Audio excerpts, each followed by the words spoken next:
안녕하세요. 반갑습니다. TN의 미용경영연구소 장지원입니다. 자, 매니지먼트의 구성 요소 여러 가지가 있을 수 있고 또 이제 접근 방법에 따라서 이제 다양하게 이제 볼 수도 있겠죠. 그렇지만 이제 저는 이제 매니지먼트에 대해서 기본적으로 구성되어야 되는 이제 몇 가지 요소를 한 5가지 정도 제가 이제 요소를 제시를 해드리는데요. 오늘 이제 저희가 연구하고 그리고 이제 노하우를 통해서 검증해본 어떤 과정들을 보면은 매니지먼트를 올바르게 제대로 하기 위해서 이제 갖춰야 될 나의 구성 요소, 즉 이제 원장님들의 어떤 구성 요소들에 대한 이야기를 한다면 그 첫 번째가 뭐냐면은 우리가 인간에 대해서 어떻게 이해할 것인가가 먼저 전제가 되어야 됩니다. 왜냐하면은요, 매니지먼트라는 건 뭡니까, 여러분? 내가 아닌 타인이 내가 목표하는 것에 함께 가야 되는 거죠. 내가 목표가 여기가 있어. 그럼 내가 아닌 직원들이 나와 함께 이 목표를 달성하기 위해서 가야 되는 거야. 그게 이제 매니지먼트의 기본이죠. 그러려면 어떻게 해야 되겠습니까? 그 사람을 내가 올바르게 이해하지 못하면 그 사람을 이끌어가게 하거나 따르게 할 수 있겠습니까? 없죠. 그래서 매니지먼트를 잘하기 위해서는 뭐 이런 걸 해야 된다, 저런 걸 해야 된다 해서 뭐 다양한 어떤 스킬들이 있지만은 가장 근본적인 건 뭐냐면은 내 스스로가 인간에 대한 이해를 어떻게 하고 있느냐라는 부분에 대해서 돌아보고 생각해보고 다소의 지식을 통해서 내가 객관적인 사실을 이해해야 된다는 사실입니다. 이게 없으면 여러 가지 스킬들을 내가 듣고 실행해 간다 하더라도 내 스스로의 선입견, 편견, 고정관념, 선입견, 편견, 고정관념으로 상대방을 보고 인간을 이해하기 때문에 나의 스킬들이 내 마음먹은 대로 이렇게 풀어가지지 않으면 내 스스로 포기하게 되어 있는 거예요.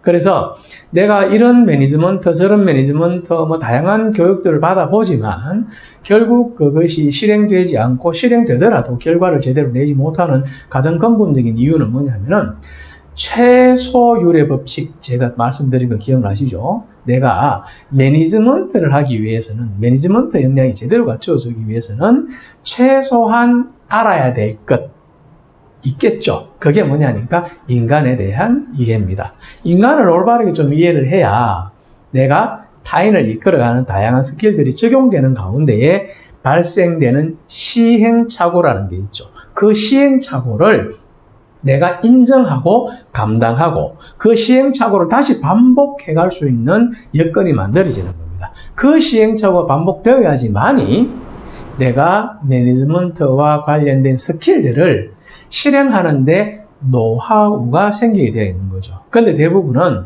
인간에 대한 이해가 기본적으로 안 되어 있는 상태에서 스킬만 이렇게 저렇게 적용을 하다 보니까 시행착오가 발생되었을 때 그 시행착오를 감당하는 힘이 없는 거예요.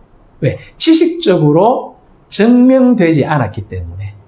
이게 이제 중요한 부분인 거죠. 그래서 우리가 인간에 대해서 내가 먼저 올바르게 이해하는 것, 이게 최소율의 법칙에 근거해서 최소한 이건 알고 있어야 내가 배우는 매니지먼트 스킬들이 다양한 시행착오가 있음에도 불구하고 계속 반복되고 지속되면서 나만의 노하우로 정착이 될 수가 있는 거죠. 자, 그렇다면은 인간이란 도대체 뭐냐? 이거 이제 한번 고민해 봐야 되겠죠. 인간에 대해서 이해를 한다는 게 쉬울까요? 우리가 이거를 공부를 하려고 하면은 아주 그냥 뭐 전공을 해서 깊이 있게 공부를 해야 될 겁니다. 몇 년의 공부를 해야 되겠지만 제가 간략하게 한번 정리를 해봐 드릴 테니까 여러분들도 살아오신 세월만큼 연륜이 있고 또 경험이 있으시잖아요. 그래서 한번 제 이야기를 잘 이해를 하실 것 같은데 먼저 제가 이제 드리고 싶은 말씀은 인간은 지금 내 앞에 보이는 현재 요 모습의 요 인간이 그 인간의 진짜 모습일까요? 그렇지 않겠죠. 여러분들이 이미 알고 계시잖아요. 그죠? 지금 내 눈에 보이는 이 사람의 모습이 이 사람의 전부는 아니다라는 걸 분명히 우리는 알고 있습니다. 그러면 이 앞에 있는, 내 앞에 있는 이 사람이 어떤 문제가 있는지, 무엇이 더 갖추어져야 하는지, 이런 것들에 대해서 우리가 분석을 해봐야 되겠죠. 왜냐하면 우리는 미용실이라는 공간 안에서 조직을 이루고 있잖아요. 미용실이 있어야 되는 존재의 이유, 즉 고객을 창조하고 수익이 창출되어야 되는 사업체에서 함께 해가야 되는, 그 사업체에서 조직화해야 되는 사람들의 모임이잖아요. 그러면 어떻게 해야 되느냐? 우리가 목표로 하는 이것을 실행해 가는 데 있어서 이 사람이 어떤 문제가 있을지 없을지를 분석해 볼 수 있어야 되잖아요. 그런 다음에 그런 문제가 발생된다면, 보여진다면 그 문제가 해결될 수 있게끔 가이드라인을 제시하고 그 가이드라인대로 가기 위해서 우리가 도와주고 가르치고 훈련시켜야 될 부분과 본인 스스로가 감내하고 스스로 학습해 가야 될 부분들이 있잖아요. 이런 부분들에 대한 합의가 일어나고 그 합의를 통해서 변화와 성장을 함께 도모해 가는 거지 않습니까? 그러면은 현재 이 사람의 문제를 알려면 뭐가 전제돼야 되겠습니까? 우리가 생각하는 이상적인 인재상이 있겠죠. 이게 전제가 돼야 되겠죠. 그래서 인간은요, 현재 보이는 모습이 있지만 이 모습을 보고 그냥 판단하면 안 되고요. 반드시 뭐가? 우리가 생각하는 이상적 인재상의 근거를 놓고 현재의 문제를 분석해 보는 겁니다. 그런 다음에 이 우리가 생각하는 이상적 인재상에 접근하기 위해서 필요한 가이드라인을 주면 되는 거죠. 그리고 그걸 실행할 수 있게끔 함께 공부하고 노력해 가는 시간이 필요하겠죠. 이게 이제 첫 번째 우리가 알아야 될 이제 내용이죠. 인간에 대한 이야기를. 두 번째는 이제 뭐냐 하면은 지금 내 눈에 보이는 사람이 하는 말과 보여주는 태도와 행동은 오늘 갑자기 이렇게 만들어진 걸까요? 안 그렇겠죠? 맞습니다. 과거의 지배를 받는 것이 현재의 인간입니다. 과거의 어떤 지배력이 현재의 생각과 태도의 행동에 지대한 영향을 받는 것, 미치는 게 인간인 거죠. 아주 간단한 예를 들면 이런 예를 들어볼 수가 있는데요. 어릴 때 아버지가 늘 이런 이야기야. 아유, 야, 네가 뭘 할 줄 안다고 나대냐고. 좀 나대지 마. 뭐 좀 해보려고 하면은, 아유, 야, 그러다가 너 안 되면 어떡할 건데? 너 책임질 수 있어? 뭐 이렇게 하는 거예요. 그래서 어릴 때부터 늘 뭔가 이렇게 어떤 긍정적인 피드백을 받기보다는 부정적인 피드백을 받고 또 나아가서는 사소한 어떤 실수에 대해서 비난을 받으며 자라는 사람이 있다고 가정을 하면요. 이 직원이 미용실에서 이제 이런 결과를 보일 수가 있습니다. 야, 철수야, 너 보니까 정말 그동안 책도 좀 많이 읽고 토론도 많이 해봤는데 뭔가 좀 제대로 해낼 수 있을 것 같아. 너한테도 뭔가 욕구가 있을 것 같아. 그래서 내가 볼 때는 네가 이런 부분에 대한 부분이 좀 부족한 게 있으니까 내일부터 우리 하루에 한 30분씩 따로 좀 자기 개발하는 시간도 가지고 하면 어떻겠니? 라고 하면은 이 친구가 그런 생각을 합니다. 할 수 있습니다. 저도 할 수 있습니다. 저는 해냅니다. 라고 이야기를 합니다. 그리고 퇴근을 해서 이튿날 아침에 이제 정해진 시간에 이제 배를 좌명종이 울립니다. 평상시보다 1시간 일찍. 그때 이제 이 친구가 눈을 뜨면 어떻게 되느냐? 이거 5분만 더 잘까? 피곤해지네? 5분만 더 자? 이제 이런 상황이 발생되죠. 그때 이 친구가 어떤 것들의 자극을 받느냐? 과거에 자신이 성장해 오면서 만들어진 그 시간들의 지배를 받습니다. 내 주제에 내가 뭘 할 수 있을까? 이래봐야 그냥 하다가 안 되면 또 어쩌지? 이런 생각을 하게 되는 거죠. 잠재의식에 남겨져 있던 과거의 나의 흔적들이 오늘 아침 1시간 일찍 일어나는 나의 발목을 잡는 거죠. 이제 단순한 사례이긴 하지만 이러한 어떤 환경에 있는 게 인간입니다. 그럼 어떻게 해야 됩니까? 현재의 이 사람이 가지고 있는 문제가 개선되고 나아지기 위해서는 반드시 전제되어야 되는 것 중에 하나가 뭡니까? 이 사람이 과거를 이해하고 자신의 과거를 이해하고 자신의 과거로부터 벗어날 수 있는 어떤 계기들이 끊임없이 제공되고 마련돼야 되는 부분들이 있겠죠. 이런 부분들도 우리가 직원들을 바라볼 때 혹은 내가 리드해 가야 될 대상들을 바라볼 때 염두해보고 생각해보고 그런 부분들에 대해서 함께 대화 나눠볼 수 있는 그런 시간들이 굉장히 필요한 부분입니다. 그래서 우선 일단은 미래에 혹은 우리가 지금 생각하는 이상적 인재상에 대한 부분이 있어야 되고, 그리고 현재를 그걸 가지고 분석해 볼 수 있는 게 있어야 되고, 세 번째는 현재의 발목을 잡고 있는 과거를 생각해 볼 수 있는 기회들도 필요한 거죠. 그리고 인간은 끊임없이 환경의 영향을 받습니다. 정서적인 부분과 그 다음에 물리적인 부분이 이제 있을 수가 있겠죠. 아까 예를 잠깐 든다면은 그 친구 어쨌든 7시 돼가지고 이제 1시간 일찍 일어난 거예요. 일어나가지고 아주 세수하고 뭐 벌떡 일어나서 이제 도구 챙겨서 이제 미용실에 와서 자기 개발 시간을 30분을 가지는데 와보니 미용실 문이 잠겨 있는 겁니다. 복합 상가라 가지고 그 시간에는 관리하시는 분이 문을 안 열어두는 거예요. 9시 돼야 상가가 문이 열리는 거예요. 그럼 이 친구는 하고 싶다, 해야 되겠다는 의욕과 의지를 가지고 왔지만 환경이 어떻습니까? 물리적 환경이 나를 도와주질 않죠. 그럼 어떻게 됩니까? 그 다음날 아침에 일찍 나와서 해야 되겠다는 생각이 들까요? 안 들까요? 안 들겠죠. 이런 것들이 물리적 환경에 해당됩니다. 그럼 어떻게 됩니까? 한 사람이 자신의 의지를 실현하려고 하면 그런 물리적 환경들의 다양한 환경들, 즉 근무 만족도 이런 것도 역시 마찬가지에 해당되는 거예요. 이런 것들도 함께 생각해 봐야 될 부분들이 있는 겁니다. 그 다음에 정서적 만족도라는 게 있는데, 정서적 환경이라는 게 있는데, 이게 뭐냐면은 인간관계가 안 좋은 거예요.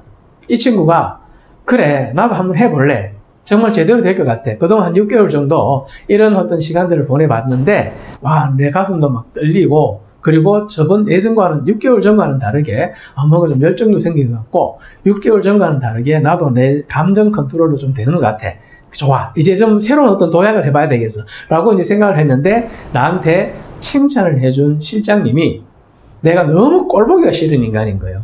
저 인간 저 어디 가다 자빠졌으면 좋겠어. 그런 어떤 상황에 있어, 그런 어떤 인간관계에 있어. 그럼 어떨까요? 그 사람이 나한테 해주는 칭찬이 동기부여가 될까요? 안 될까요? 되기보다는 안 될 가능성이 크겠죠.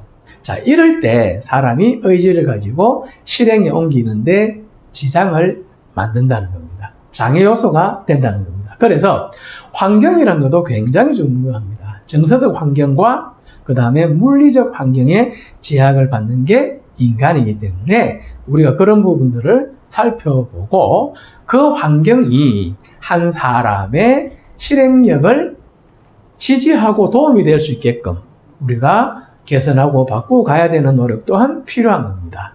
그리고 네 번째 제가 말씀드리고 싶은 게 상황의 지배를 받는 게 인간입니다. 상황이란 건 뭐냐면은 문화적인 요소와 비전적인 요소가 있습니다.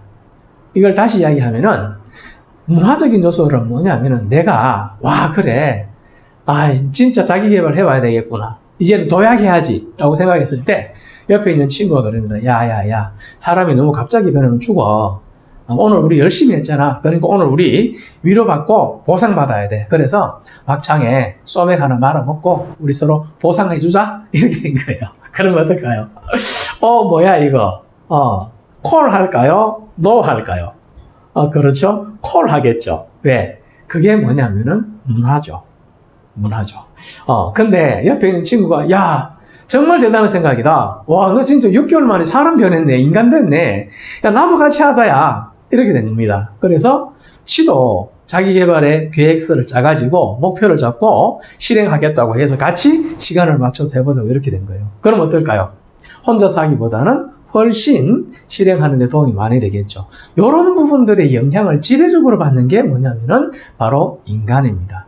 그리고 이제 비전적인 부분인데요. 미용실은 뭐가 많죠? 이직률이 굉장히 높죠. 그 이직률 때문에 미용실에서는 직원을 데리고 일하려고 잘 하지 않은 경우들이 생기고, 그러다 보니 변곡점 이후의 미래에 대한 준비가 안 되는 거죠. 그래서 우리는 어떻게 해야 되느냐? 이직률을 줄일 수 있는 여러 가지 요소들이 있지만 그 중에서 이 친구가 진짜 비전을 생각하고 비전을 눈으로 볼 수 있게 해줘야 됩니다. 비전이란 뭐냐면요, 미래에 내가 무엇이 되어 있는가, 미래에 내가 정말 경쟁력 있는 사람이 되어 있느냐, 미래에 내가 정말 뭔가를 해낼 수 있는 사람이 되어 있느냐, 그러기 위해서 내가 무엇을 해야 되며 무엇이 되어야 하느냐, 이런 것들이 비전입니다. 이런 것들이 미용실에서 제시되지 않기 때문에 미용실에서는 기술 조금 배우면은 딴 생각하고 다른 데를 둘러보게 되어 있는 거죠.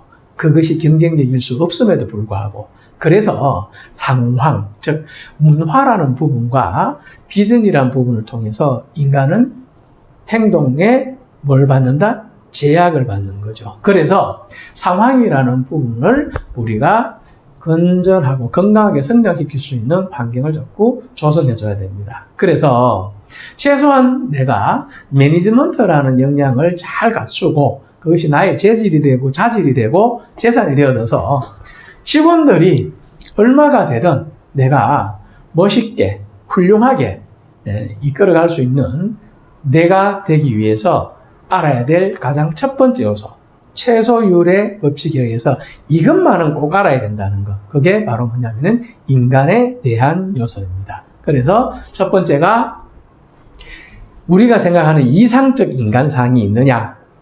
두 번째, 이거를 통해서 현재 내 앞에 있는 이 사람의 문제를 분석할 수 있느냐. 그리고 이 사람이 나아가서 어떤 과거에 자기를 어떤 억누르고 있던, 억압하고 있던, 통제하고 있던 과거로부터 벗어나게 할 수 있는 어떤 것들이 있느냐. 그리고 환경의 변화를 통해서 의지를 실현할 수 있게끔 도와줄 수 있느냐. 그리고 상황을 잘 만들어서 함께 더불어 나아갈 수 있는 그런 어떤 바탕이 되게끔 하느냐.